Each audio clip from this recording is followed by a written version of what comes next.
से आपको आगाह करेंगे, पाकिस्तान को IMF से कर्ज की दूसरी किस्त मिलेगी या नहीं। IMF वफ्द के वजारत खजाना में मुज़ाकरात, पाकिस्तान की पहले 3 माह की कारकर्दगी का जायजा, दूसरे मरहले की नई शराइत ज़ेर बहस लाई गई। पाकिस्तान ने शराइत के तहत बिजली और गैस की कीमतों में इजाफा कर दिया। हुकूमती अखराजात में कमी और निजकारी प्रोग्राम पर काम तेजी से जारी है। मुज़ाकरात में मुआशी आदाद शुमार का भी जायजा। वफ्द 2 हफ्ते पाकिस्तान में क़याम करेगा। IMF के मुतमईन होने पर $70 करोड़ की दूसरी किस्त मिलेगी। आपको इस वक्त आगाह कर रहे हैं इस अहम खबर के हवाले से, पाकिस्तान को IMF से कर्ज की दूसरी किस्त मिलेगी या नहीं।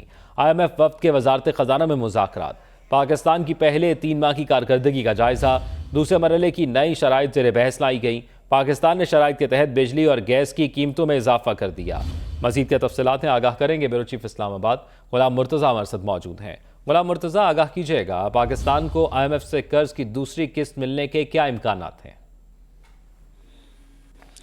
जी, रिपोर्टिंग की सरबराही में वफ्द IMF का इस्लामाबाद में वजारत ख़जाना के ऑफिस में मौजूद है। वज़ीर ख़जाना डॉक्टर शमशाद अख्तर जो हैं, उनकी सरबराही में पाकिस्तानी वफ्द जो है वो उनके साथ मुज़ाकरात का तारफ़ी सेशन जो है वो अभी कंडक्ट हुआ है। तमाम वज़रा और तमाम सेक्रेटरीज का तारफ़ करवाया गया है, जबकि दूसरी तरफ से भी IMF का जो वफ्द है उनके भी तारफ़ जो हैं इनके सामने रखे गए हैं। दोनों तरफ से जो मुसव्वदा जात हैं वो एक दूसरे के साथ एक्सचेंज हो गए हैं। बताया गया है कि डॉक्टर शमशाद अख्तर जो हैं उन्होंने तमाम अहदाफ के हवाले से तमाम वज़रा की जो रिपोर्ट है, जिसमें एनर्जी मिनिस्ट्री की रिपोर्ट है और उसके साथ साथ दीगर जो निजकारी कमीशन की रिपोर्ट है और उसके बाद जो इन्वेस्टमेंट के हवाले से है स्टेट बैंक ऑफ पाकिस्तान की रिपोर्ट है, वो तमाम चीज़ें जो हैं उनके हैंड ओवर की हैं ताकि वो इसका जायज़ा ले लें और उसके बाद मुज़ाकरात का आगाज़ हो सके। बाकायदा मुज़ाकरात थोड़ी ही देर में चाय के वक्फे के बाद शुरू होंगे। अभी जो हमारे मौजूद ज़राए ने ये बताया है कि उन्होंने इन तमाम चीज़ों को जो डॉक्टर शमशाद अख्तर साहबा की जानिब से दी गई हैं उन्होंने बड़ा उसका पुरतपाक अंदाज में उसको खैर मकदम किया है और उनसे कहा है कि आपने जो कारकर्दगी है वो बड़ी अच्छी रही है, क्योंकि जिस तरह की सूरत हाल में मुल्क की मुआशी तौर पे चल रहा था, उस सूरत हाल में गैस की कीमतों में इजाफा करना और बिजली की कीमतों में इजाफा करना, पेट्रोलियम मसनूआत जो हैं उनके ऊपर लेवी लगाना और उसके साथ साथ जितने भी मार्क्स थे ऑलमोस्ट वो तमाम इस समाही के वो अचीव हो गए हैं।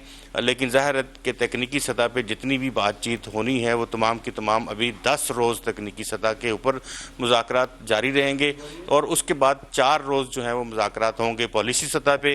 फिर उसके बाद ये वफ्द जो है वो वापस जाएगा और फैसला करेगा कि पाकिस्तान को स्टैंड बाई अरेंजमेंट के तहत $70 करोड़ की जो किस्त है वो मिलेगी। जो आपने सवाल इनिशियली पूछा था कि क्या पाकिस्तान के जो चांसेस कितने हैं, तो 100% चांसेस हैं कि पाकिस्तान को जो किस्त है IMF की $70 करोड़ की वो ज़रूर मिलेगी, क्योंकि पाकिस्तान ने इन 3 महीनों के अंदर जब से हमारा IMF के साथ पैकेज हुआ है उससे लेके अब तक पाकिस्तान ने हर वो शर्त जो इस पैकेज में मौजूद थी वो पूरी की है।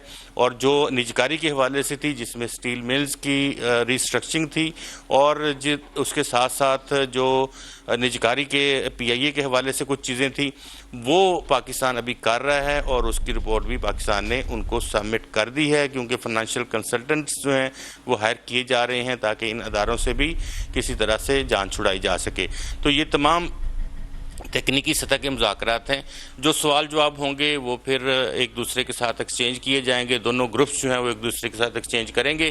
तो ये मुज़ाकरात अभी हुए हैं। स्टेट बैंक ऑफ पाकिस्तान के गवर्नर मौजूद थे मुज़ाकरात में, वो तारफ़ी सेशन के बाद वो किसी और इवेंट के ऊपर किसी और जगह वो चले गए हैं, जहां उन्होंने इस हवाले से जो अपने बैंक के हवाले से एक मीटिंग है उसको चेयर करना है। तो बाकी लोग जो हैं वो मौजूद हैं, जबकि नेथन पोर्टन की सरबराही में 5 रुकनी वफ्द भी IMF का वहाँ पे वज़ारत ख़ज़ाना में मौजूद है और कुछ और अभी मुज़ाकरात जो हैं वो होंगे। तकरीबन 1 बजे तक ये सिलसिला जो है मुज़ाकरात का जारी रहेगा।